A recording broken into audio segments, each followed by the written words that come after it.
The gentle chains when the sky changed. The Meridian vessels descended through Earth's atmosphere on a morning that would divide human history into before and after. Dr. James Foster stood on the rooftop of the Global Climate Research Center in Geneva, watching the massive crystalline ships position themselves above every major population center. They were magnificent, shaped like enormous diamonds that caught the sunlight and reflected it in prismatic cascades across the clouds. The ships made no sound, created no turbulence, simply floated with impossible grace against the laws of physics humanity thought it understood. James had been monitoring atmospheric anomalies for 3 weeks before the arrival. Strange energy signatures, gravitational distortions, electromagnetic fluctuations that made no scientific sense.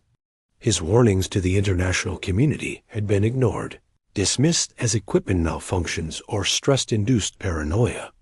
After all, Dr. Foster had been working 90-hour weeks for the past 5 years, desperately trying to model solutions for a planet that seemed determined to destroy itself. The broadcast began exactly at noon. Greenwich Mean Time. Every electronic device on Earth simultaneously displayed the same image. A being stood before them, roughly humanoid in shape, but clearly not human. Its skin possessed an opalescent quality, shifting between pearl white and soft gold. It had 4 arms, each ending in delicate hands with 6 fingers. Its face was serene, almost beautiful, with large eyes that seemed to radiate compassion and wisdom. "People of Earth," the being spoke.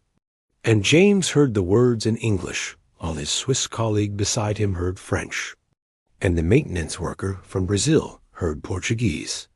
The translation was perfect, instantaneous, personal. "I am architect Vel Thorne of the Meridian Collective. We have traveled across the galaxy to offer you salvation." James felt his throat tighten. Salvation. The word hung in the air like a promise and a threat. The world that was dying, Vel. Thorne did not sugarcoat Earth's condition.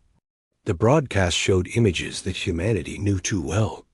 Coastal cities submerged beneath rising oceans. Vast stretches of farmland turned to desert. Megastorms that killed millions. The refugee crisis that had displaced 2 billion people. The resource wars that had consumed entire regions in nuclear fire. James had spent his entire career documenting the decline.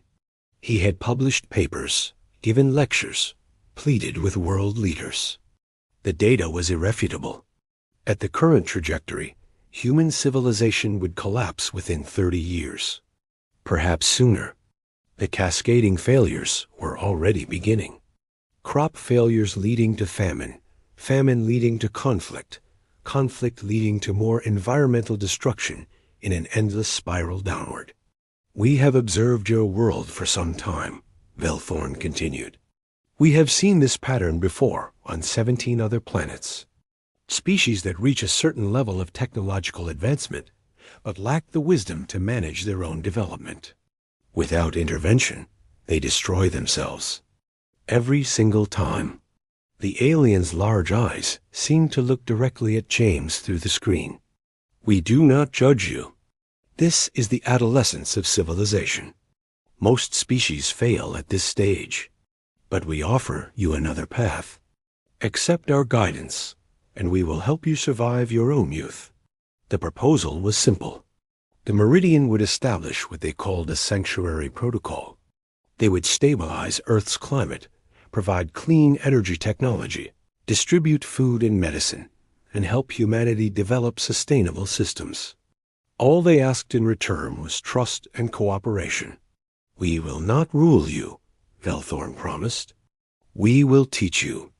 We will protect you from the dangers you cannot yet comprehend, including the danger you pose to yourselves. In time, when you are ready, you will join the community of galactic civilizations as equals." The vote happened within 72 hours. The United Nations Security Council, expanded to include representatives from every nation, voted unanimously. What choice did they have? Accept help or watch billions more die. James voted yes, along with the scientific community. He told himself it was the logical choice, the only choice. He would spend the next decade regretting that vote. The sanctuary. Shield de Meridian moved with extraordinary efficiency.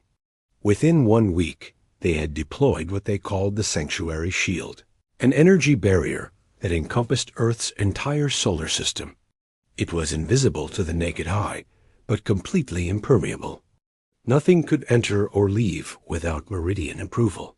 For your protection, Velthorn explained when questions arose. The galaxy is more dangerous than you know. There are species that would exploit you, conquer you, harvest you. The shield keeps them out while you develop. The technology they provided was revolutionary. Fusion reactors that produced unlimited clean energy. Agricultural systems that could grow food in any climate. Medical treatments that eliminated disease and extended human lifespan by decades. Crime rates plummeted as poverty disappeared.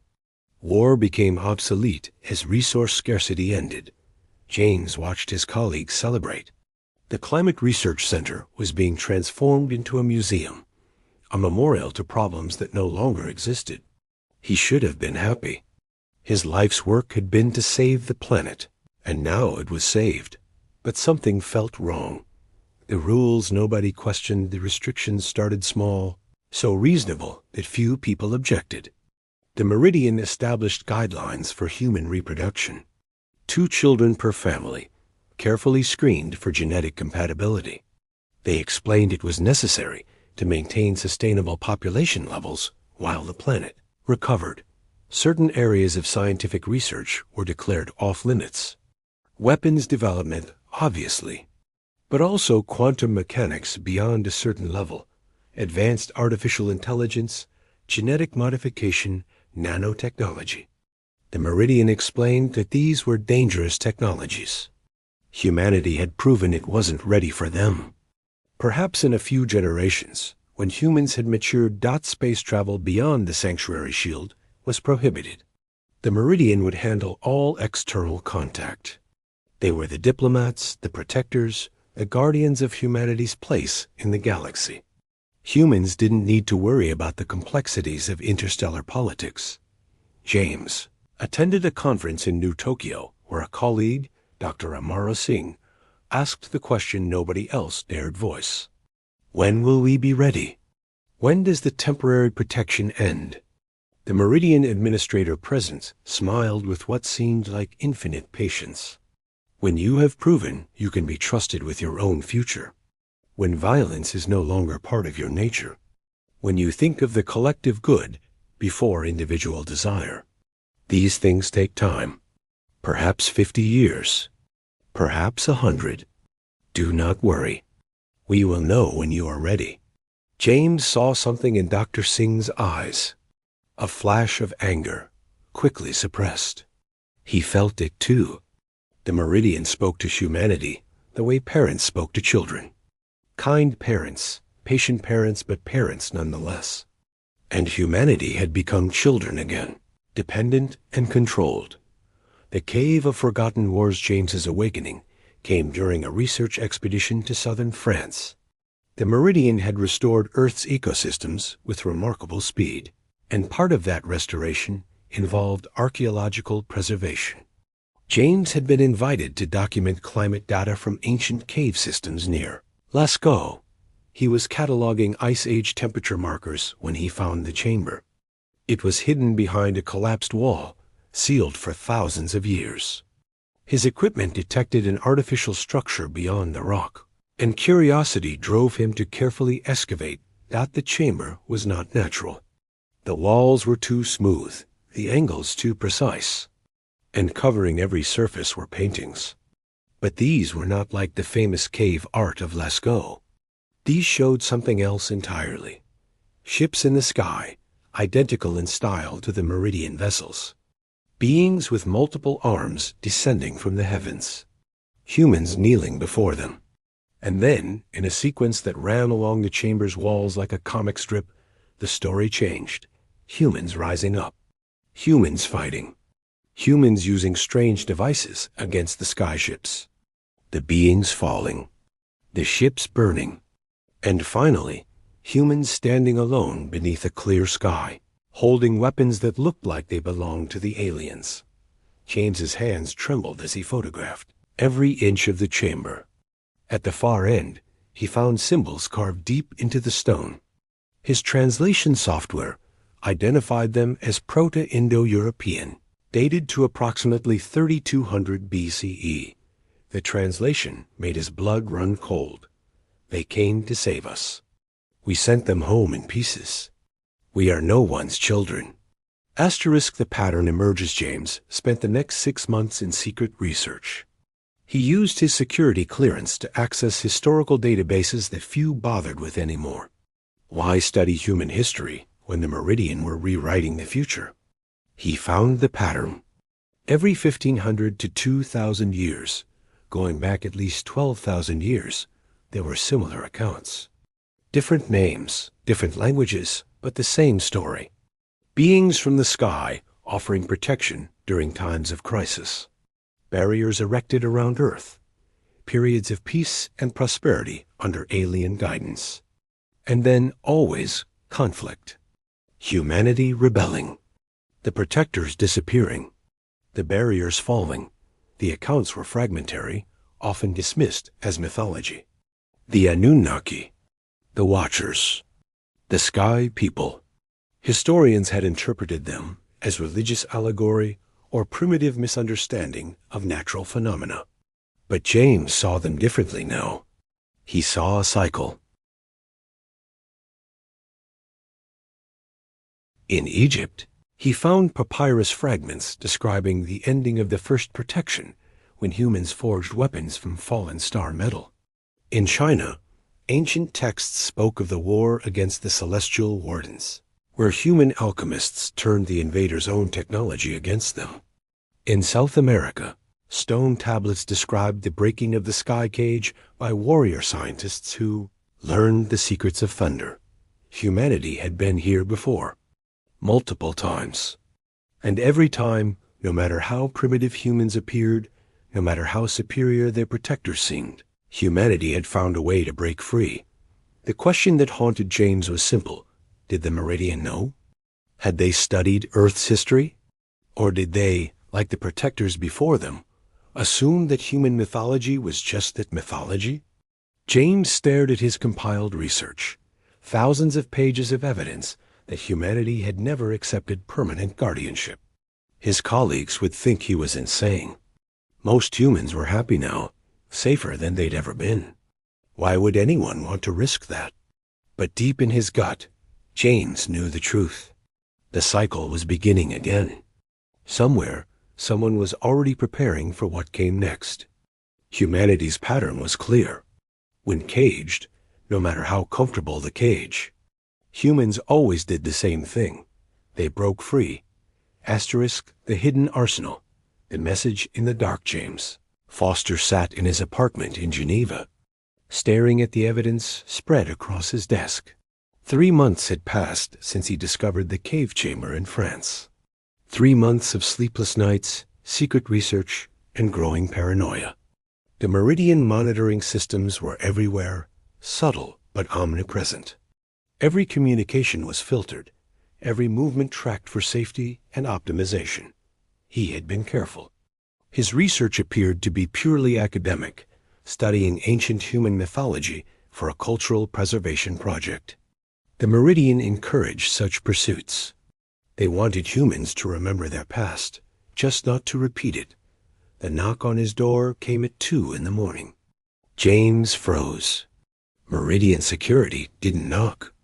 They simply appeared with their pleasant smiles and polite questions that you couldn't refuse to answer. His hand moved toward the panic button that would alert authorities, and stopped. 3 more knocks, a pattern. Long, short, short, long, short. Morse code. The letter Y, yes. James opened the door to find a woman in civilian clothes, mid-40s, with sharp eyes that reminded him of a hunting bird. She stepped inside without invitation, pulled a small device from her pocket, and activated it. The lights in his apartment flickered briefly. 60 seconds before their systems compensate, she said. I'm Colonel Sarah Morrison. We know what you found in France, Dr. Foster. We've been waiting for you to find it. Who are you? James whispered. Someone who remembers what humans are supposed to be. Operation Phoenix. We need to talk, but not here. Tomorrow, go to the old CERN facility. Section D7 is supposedly sealed due to radiation concerns. It's not. The door code is your birth year reversed. Come alone. Come ready to see the truth. She deactivated the device and was gone before James could respond, disappearing into the night like a ghost. The lights stabilized. His monitoring systems showed no intrusion, no visitor, no gap in surveillance. Whatever technology she had used, it was beyond anything civilians should possess. James didn't sleep that night. He kept thinking about the cave paintings, about the pattern of rebellion written across human history.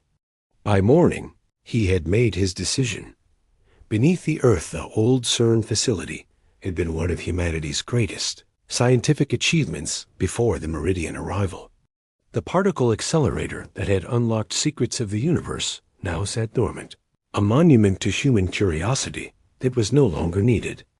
The Meridian had provided better technology, safer methods, clearer answers to questions humanity had been struggling with for centuries. James entered the code, and the supposedly sealed door slid open silently. The corridor beyond was dark, but not abandoned. He could hear the hum of active equipment, see the glow of operational systems. Someone had been maintaining this facility in secret for years. The elevator descended far deeper than the original CERN schematics indicated. James counted 30 levels down, then 50, then lost count. When the doors finally opened, he stepped into something impossible. The chamber before him was vast, carved from solid rock, easily the size of an aircraft hangar. But it wasn't empty. It was filled with equipment, computers, weapons, and people. Dozens of them, working with focused intensity. They wore no uniforms, no identifying marks, but they moved with military precision. Colonel Morrison emerged from the crowd. Welcome to Operation Phoenix, Dr. Foster. Welcome to humanity's insurance policy. The truth about Protection Morrison led James through the facility. And with each step, his understanding of the world shifted. The operation was massive, far larger than one underground base. She showed him live feeds from similar facilities on every continent, under oceans, hidden in polar ice, buried in mountain ranges. We started building the day the Meridian arrived, Morrison explained. Not everyone was fooled by their kindness. Some of us remembered the old stories, the patterns in history. My grandmother told me tales her grandmother told her, passed down through 15 generations. Stories of the Vorthik. James felt his pulse quicken. The Vorthik? Morrison pulled up holographic displays showing ancient artifacts. Pieces of technology that shouldn't exist, buried in archaeological sites around the world. That was their name the last time they came. Around 3200 BCE, during a period of massive climate upheaval and human conflict. They looked different than the Meridian, but their approach was identical. Offer salvation, establish protection, create dependency. The displays showed reconstructed images of the Vorthik. They were insectoid in appearance, with crystalline exoskeletons and compound eyes. Nothing like the Meridian's humanoid form. But the ships, the technology, the protective barrier, all followed the same pattern. What happened to them? James asked, though he already knew the answer. Humans killed them, Morrison said simply. Every single one. It took 40 years. The Vorthik thought they were dealing with primitive farmers and hunters. They didn't realize that humans are the most adaptable species that ever evolved. We learn. We improvise. We survive. She showed him records, carefully preserved through millennia. Accounts of how Bronze Age humans had studied captured Vorthok technology, reverse engineered their weapons, developed counters to their defenses. How human metallurgists had created alloys specifically designed to pierce Vorthek armor. How human strategists had exploited every weakness in their protectors' tactics. The Vorthak made the same mistake the Meridian are making now, Morrison continued. They assumed that technological superiority meant permanent dominance. They never considered that the species they were protecting might be more dangerous than any external threat. The arsenal of Frida Morrison took James deeper into the facility, to chambers that made his scientific mind real. Weapons that shouldn't exist, built from principles that humans supposedly didn't understand. Railguns powered by quantum entanglement. Genetic targeting viruses designed specifically for Meridian biology. Ships capable of faster-than-light travel, hidden in lunar craters and asteroid bases. How? James breathed. The Meridian monitor everything. They control all advanced research. Asterisk, they control what we show them, Morrison corrected. Dr. Foster, do you know what humans are really good at? Lying. We've been lying to the Meridian for 10 years. Every technological limitation we display, every bit of seeming compliance, every grateful smile, it's all performance. She introduced him to the team. Scientists who had faked their research data while secretly advancing human knowledge in hidden labs. Engineers who had designed colony ships while pretending to build farming equipment. Biologists who had mapped Meridian DNA from collected skin cells and atmospheric samples. We send microscopic drones into their ships every time they visit, explained Dr. Shun Wei, a molecular biologist. The Meridian never suspected. Why would they? We're the protected children, remember? We couldn't possibly have nanotechnology sophisticated enough to bypass their sensors. James met Commander Jackson Torres, who showed him the military preparations. Training facilities where soldiers drilled in zero-gravity simulation. Tactical scenarios modeling attacks on Meridian vessels. Psychological conditioning to overcome the instinctive. Gratitude and dependency that 10 years of protection had bred into the general population. The hardest part isn't fighting the Meridian, Torres explained. It's convincing humans to want freedom again. Most people are comfortable. They've forgotten what it means to stand on their own. The historical record Morrison took James to what she called the archive, a library containing every scrap of evidence about previous protection cycles. The collection was staggering. Not just the Vorthek, but earlier interventions too. We've identified at least 7 distinct species that attempted to protect humanity, Morrison explained. The earliest was approximately 12,000 years ago, coinciding with the end of the last ice age. Each time, humanity was in crisis. Each time, aliens arrived offering salvation.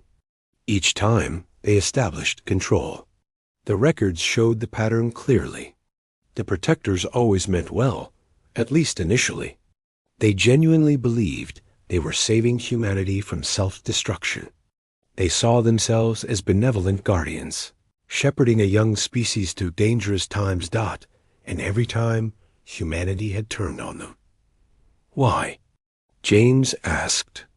If they were helping, if they saved millions of lives, why did humans fight back? Morrison looked at him with an expression that mixed sadness and pride.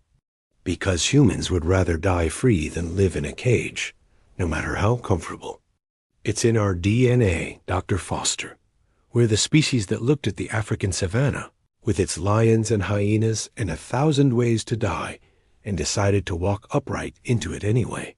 We're the species that crossed oceans in wooden boats, climbed mountains that killed half the climbers, split the atom knowing it might destroy the world. She pulled up a final document, a letter preserved from the aftermath of the Vorthek War. It was written in ancient Sumerian, translated into modern English. To those who come after us, we were saved by beings from the sky. They gave us food when we starved. They healed our sick. They stopped our wars. They loved us as a parent loves a child. And so we destroyed them, because we are not children. We are human. We bow to no one, not even our saviors. This is our burden and our glory. We will never be safe, never be protected, never be guided. We will always be dangerous to others and to ourselves. This is the price of freedom, and we pay it gladly. James felt tears in his eyes. The weight of human history pressed down on him. The endless cycle of suffering and survival. The refusal to ever accept submission. The Meridian don't know any of this, James said. No, Morrison confirmed. To them, the Vorthak and all the others are just extinct species that disappeared mysteriously. They've never connected those disappearances to Earth. Why would they? Humanity's history looks primitive to them. They see medieval warfare, ancient weapons, tribal conflicts. They don't see the pattern beneath it. The final countdown Morrison led James to the command center. Massive displays showed the sanctuary shield, the Meridian fleet positions, Earth's hidden military assets. A countdown clock dominated the main screen. 47 hours, 23 minutes, 18 seconds. In 2 days, we're bringing down the shield, Morrison said. We're hitting every Meridian facility simultaneously. Ships, administration centers, communication relays. We've spent 10 years preparing for this moment. James felt dizzy. You'll kill them. All of them. Yes, Morrison said without hesitation. Just like our ancestors killed the Vorthak. Just like humans have always done when caged. The Meridian are kind, Dr. Foster. They genuinely care about humanity. But they're also our jailers, and we don't forgive that. Ever. But the chaos, James protested. Without their climate technology, their food distribution, their medical support, millions could die. Millions will die, Morrison agreed. But they'll die as free humans, not as protected pets. And the rest will survive, because that's what humans do. We'll rebuild. We'll struggle. We'll probably make terrible mistakes. But they'll be our mistakes. She placed a hand on his shoulder. We need you, Dr. Foster. We need you to document everything. When this is over, when the Meridian are gone and the shield is down, humanity needs to remember what happened here. All of it. The kindness they showed us and the cage they built. The comfort we enjoyed and the freedom we sacrificed. Future generations need to know, so that next time, and there will be a next time, we'll be ready. James looked at the countdown clock. Less than 2 days until everything changed.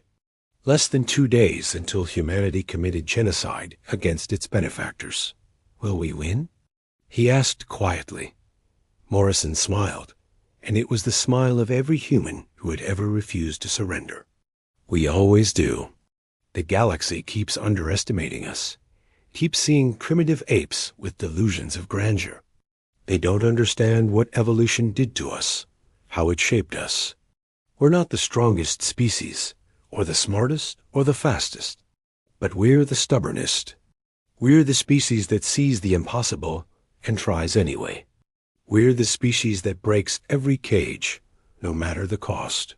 She gestured to the displays showing hidden bases across Earth, thousands of humans working in secret, preparing for rebellion. The Meridian came to protect us from ourselves. They're about to learn that we're the thing the galaxy should fear most.